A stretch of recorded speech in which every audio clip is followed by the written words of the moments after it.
यानंतर बातमी आहे धाराशिव मधली। धाराशिव जिल्ह्यामध्ये शिर्डीवरून साईबाबांचं दर्शन घेऊन परतणाऱ्या भाविकांच्या पिकअप वाहनाचा भीषण अपघात झाला।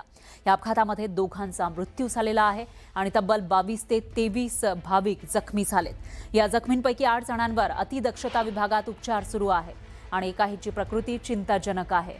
अपघाताचं नेमकं कारण अद्याप स्पष्ट झालेलं नाही। पोलिसांकडून पुढील तपास सुरू आहे आणि याविषयी अधिक माहितीसाठी आपले प्रतिनिधी बालाजी निरफळ हे आपल्यासोबत जोडले गेले आहेत। बालाजी, काय सांगाल?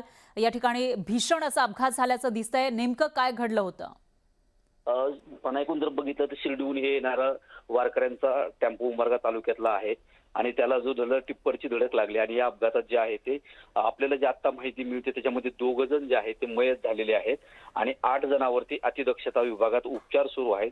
त्याच्यातले 4 जे आहेत ते अवस्थेत असल्याचं देखील आपल्याला माहिती मिळाली आहे।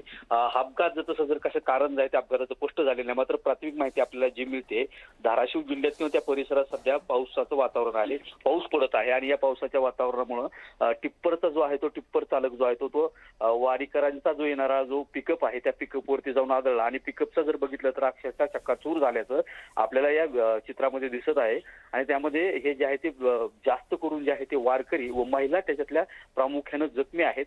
जखमीवर आता धाराशिव येथील शासकीय महाविद्यालयाच्या अंतर्गत जे रुग्णालय आहे त्याच्यामध्ये उपचार सुरू आहेत। पोलीस घटनास्थळी दाखल झालेले आहेत। जे 4 अत्यावस्थेत आहेत त्यांना इतरत्र कुठं हलवता येईल का याच्यावरती देखील आता चर्चा त्यांची सुरू आहे। मात्र ज्या पद्धतीने हा अपघात झालाय, वारकऱ्यांना ज्या पद्धतीने वारकरी गावाकडे शिर्डीवरून परत येत होते त्यांचा अपघात झालाय, मात्र यांच्या मदतीला मनोज जरांगे पाटील यांच्या बैठकीसाठी गेलेले जालना इथून काही तरुण होते। त्या तरुणांनी हा अपघात पाहिला व त्यांनी तात्काळ रुग्णांना जे आहे ते हॉस्पिटलला नेण्यास पोलिसांना मदत केली। त्यामुळे काही जणांचे जीव देखील वाचल्याची तिथं मात्र घडलेला अपघात हा भयानक असून पुढील सगळी परिस्थिती पोलीस आता त्याचा तपास करत आहेत की नेमकं कारण काय होतं त्याचं। बरोबर आहे बालाजी, धन्यवाद तुम्ही दिलेल्या या सविस्तर माहितीसाठी।